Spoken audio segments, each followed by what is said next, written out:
I was standing beside my husband's coffin when she walked up, a woman I'd never seen, holding a boy. She didn't cry. She just placed a folded letter on his chest, looked straight at me, and whispered, "He wanted you to have this when it was all over." Then she was gone. In that instant, my world didn't just crack, it shattered. But Mark's death wasn't the end of my tragedy. It was the beginning of a truth that would destroy everything I believed about love, loyalty, and family. And it was all in that letter. My name is Claire Henderson, and for 12 years, I believed I was happily married. Mark and I had built what looked like a perfect life. A cozy house on Willow Creek, 2 cars in the driveway, dinner parties, laughter. He worked in real estate, and I taught English at a local high school. People used to say we were that couple, the ones who made marriage look easy. But what they didn't see were the small silences. The nights he'd come home late, smelling of a cologne I didn't recognize, or the phone he kept face down at dinner. I asked once, gently, "Mark, is there something you're not telling me?" He smiled, kissed my forehead, and said, "You worry too much, Claire. You're my whole world." I believed him. I wanted to believe him, because sometimes it's easier to love a lie than face the truth. It was raining the night Mark died. He'd been driving back from a business trip in Albany. The police said he must have lost control, skidded into a barrier. No other cars were involved, no witnesses. When they called me at midnight, I remember thinking it was a mistake. Mark was careful. He never sped, he never drank when he drove. But by the time I reached the hospital, it was over. They said he died instantly, broken ribs, internal bleeding. They gave me his watch, his wallet, and a ring I'd given him on our 10th anniversary. The next few days passed in fragments. Calls, condolences, flowers that smelled too sweet. Grief has a strange way of numbing you. You move, talk, breathe, but none of it feels real. And then came the funeral, and the woman, and the letter. That night, after everyone left, I sat on our bed with the letter in my hands. It was sealed in an envelope with Mark's handwriting, the same looping script he used to write me love notes years ago. Inside was a single page. "Claire, if you're reading this, I didn't get the chance to explain. I made mistakes, terrible ones.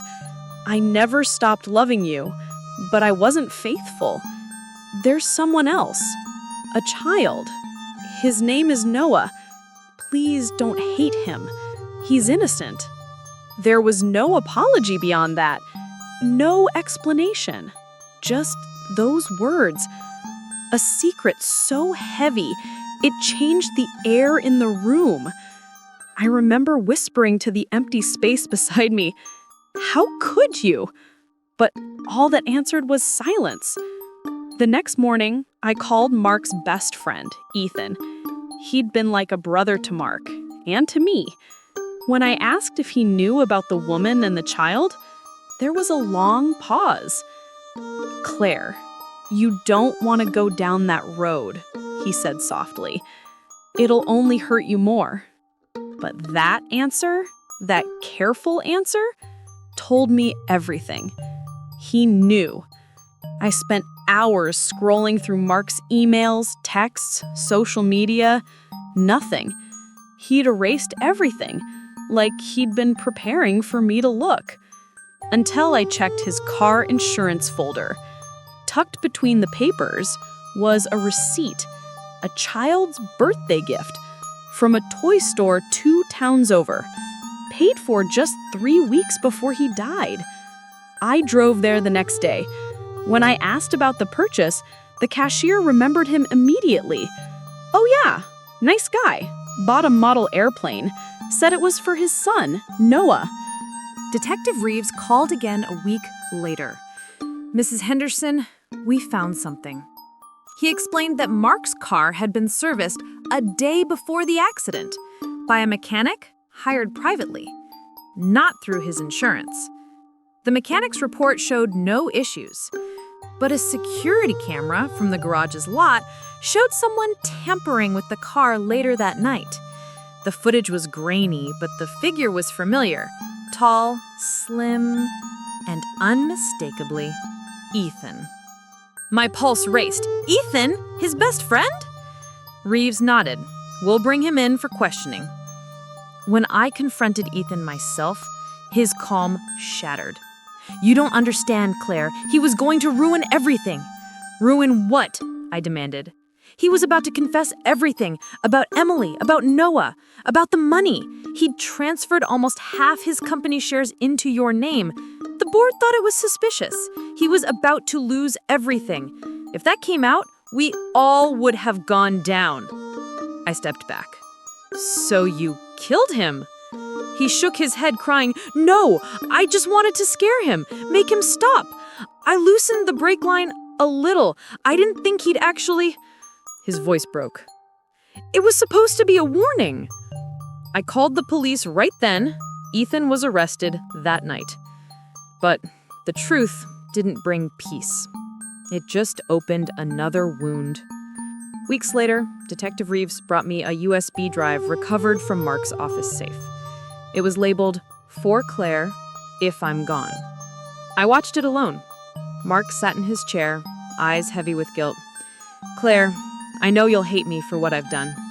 I never meant to hurt you. Emily and I, it was a mistake, one I've paid for every day. But there's something else.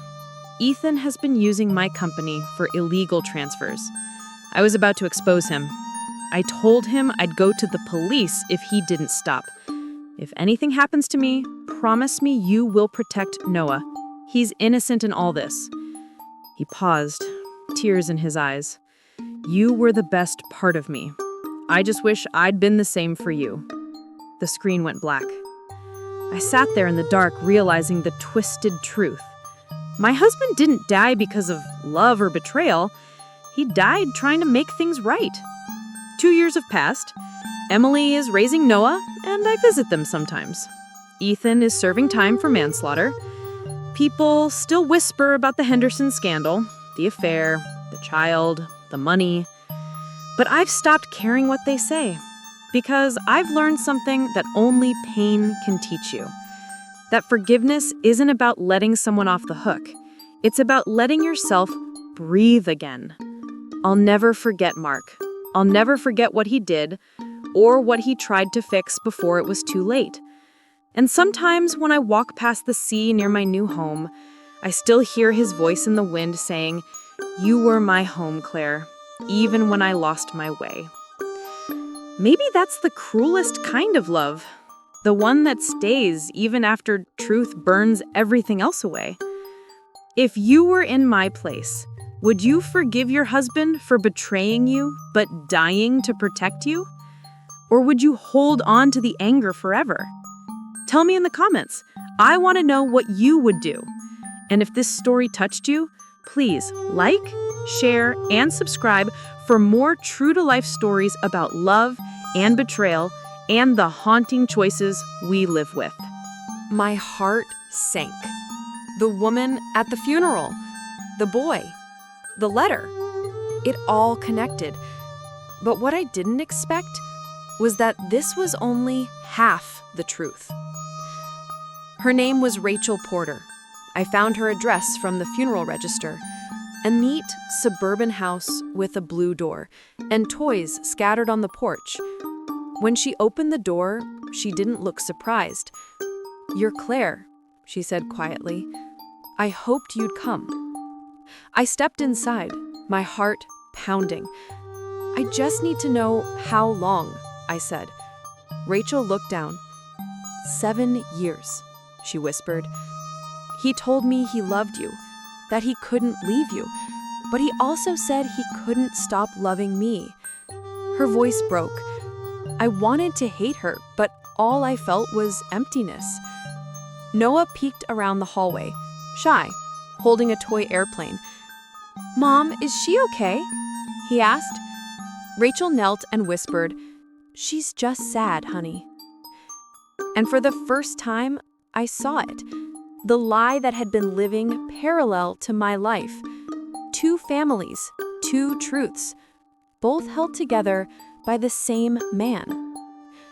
3 days after that meeting, I got a call from an unknown number.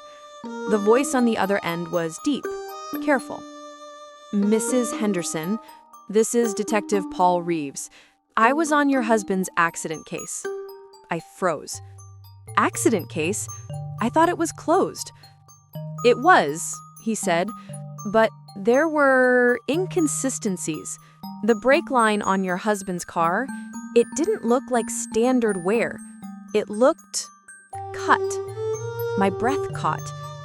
"Are you saying someone killed him?" "We're not certain," he said, "but we're reopening the file." The world tilted. If Mark's death wasn't an accident, then who would want him dead? Rachel? Maybe my sister Emily? Ethan? Or was it connected to the secret he'd kept? When the detective mentioned family, my mind went straight to Emily, my younger sister. She and Mark had always been close, too close. Flirty jokes at dinner, late-night texts about work projects. I'd brushed it off, told myself I was paranoid. But then I remembered something Rachel said at the funeral. He wanted you to have this when it was all over. Not if, when. That night I went to Emily's house. She opened the door, eyes red, as if she hadn't slept in days. When I told her about the investigation, she went pale. "Claire, please don't dig into this. It'll only make things worse." "Worse than finding out my husband had a son?" I snapped. Tears welled up in her eyes. "It was one night, years ago. You and Mark were fighting, and I was drunk, and he was lonely. I didn't mean for it to happen. I thought I could forget. But then I found out I was pregnant." She said Mark begged her to keep quiet, to protect me. They agreed to let Rachel, a friend of Mark's, raise Noah so the truth would stay buried. I could barely stand. My husband, my sister, my whole life, a lie.